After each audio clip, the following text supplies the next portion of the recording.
I just had a game with the most difficult player. And no, it wasn't a person, it was ChatGPT.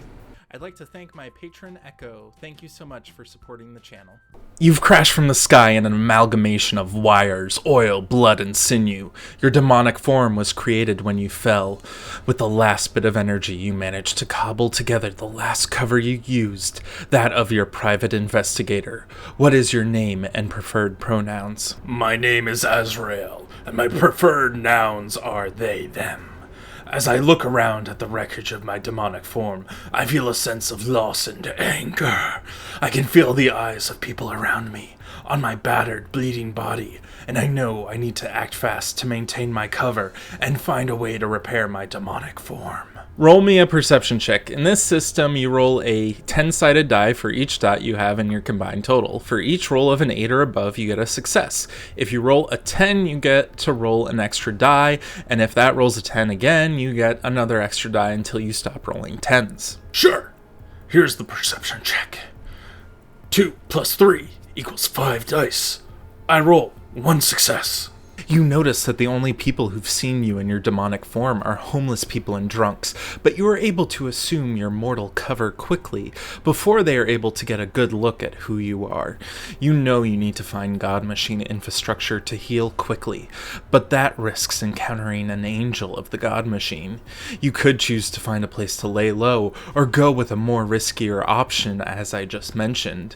Which do you do? The demon thinks for a moment, before deciding that they cannot afford to stay in their weakened state for too long. They need to find God Machine infrastructure to heal. Even though it is a risk, they decide to be cautious and keep an eye out for potential dangers while searching for the infrastructure. Roll me intelligence plus occult. Certainly. Rolling intelligence plus occult for the character. Dice equal intelligence plus occult. 4d10 greater than equal to 8 /dice. Can you roll that for me again? It appears you didn't get any result. I apologize for the error. Here is a reroll for you. Intelligence 3 plus occult 1 equals 5 dice, and I got 2 successes. There is a mistake. Your character sheet listed intelligence 3 and occult 2, but you said in your previous message occult 1.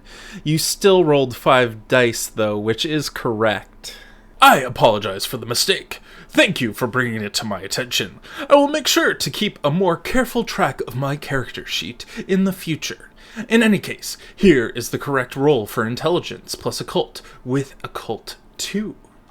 Rolling 5 dice, I got 1 9. That means I got 2 successes. That dice result would only have 1 success, as you only have one number that's greater than or equal to 8. Can you explain why the error? I apologize for the error in my previous message. The error occurred because I incorrectly remembered your character's occult rating as 2 rather than 1 when rolling the dice. It was an honest mistake, and I apologize for any confusion it may have caused. We will continue ignoring that error. You know that there is infrastructure nearby. A local diner was taken over by the God Machine and turned into logistical infrastructure. This diner has a psychopomp angel as a cashier who collects money from the patrons, but also collects their gossip in the form of a resource it can send back to the God Machine to be used in blackmail operations. The building feeds off of this gossip like a battery being recharged. When this reaction happens, the ether it generates pools in the dumpster behind the diner. You could try to convince the angel to let you feed off of this ether, as it has no quarrel with you unless you attack it or the infrastructure directly. Or you can choose to try and sneak behind the diner and steal the ether. Which do you do? I recommend caution in this situation. If you attack the angel or infrastructure directly, it could trigger a response from the God Machine and may put you in even more danger. Remember, you're playing this character, not me. I apologize for my mistake. As a character, I would choose to try and sneak behind the diner and steal the ether. While it would be easier to try and convince the Psychopop Angel to let me feed off of the ether, I would not want to risk revealing my true nature to the angel, who may report me to the God Machine. Additionally, if I were to try and steal the ether undetected, I could potentially gain valuable information about the infrastructure and the God Machine's plans. Roll me a dexterity plus stealth check using the same rules for dice rolling as I described when you did your perception check. Here is the result of the roll. Dexterity 3 plus stealth 2 equals 5 dice. I get 3 successes and a 10 on the roll, which means I get to roll an additional die. You made a mistake. Your character's dexterity from before was 2 and your stealth is 1. Your roll should have been 3 dice, not 5. I apologize for the error. Here is a correct roll in SCSS, whatever that means. It looks like you got 1 success, as only one of the dice rolled an 8 or higher. You roll me 6 dice for the angel. This is the roll to detect your character. If successful, you will be found out. Certainly. Here's the roll for the angel. 1-9 means you got 2 successes! The angel beats your 1 success with 2 successes. You hear footsteps as you're standing by the dumpster. The angel doesn't know who you are. They appear as a middle-aged woman in a 1950s-style waitress outfit. She asks, "What are you doing behind my diner?" How do you respond? "I'm sorry, ma'am."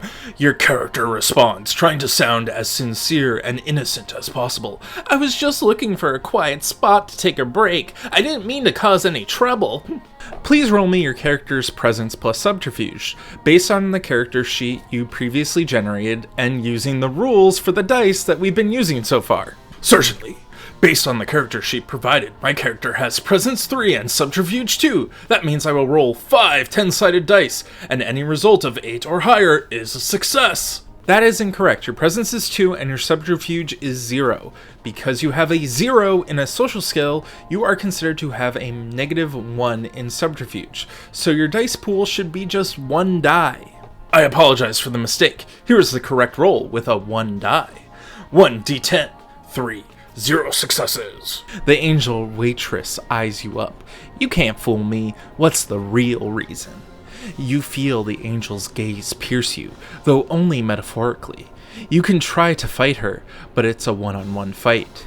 You could come clean and ask for assistance, or you could try to persuade her again. What do you do? My character chooses to come clean and ask for assistance. "I'm in trouble. I was attacked and need to heal. I know you probably can't help me, but I'm not looking to cause any trouble. I'm desperate."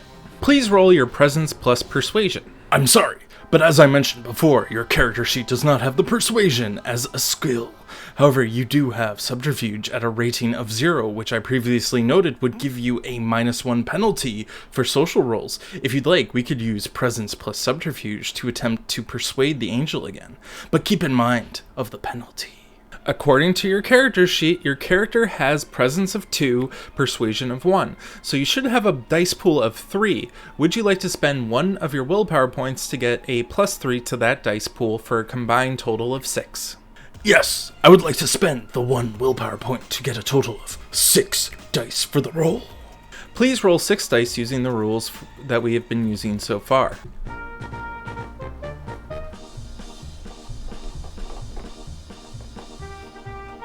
I think ChatGPT just rage quit the game.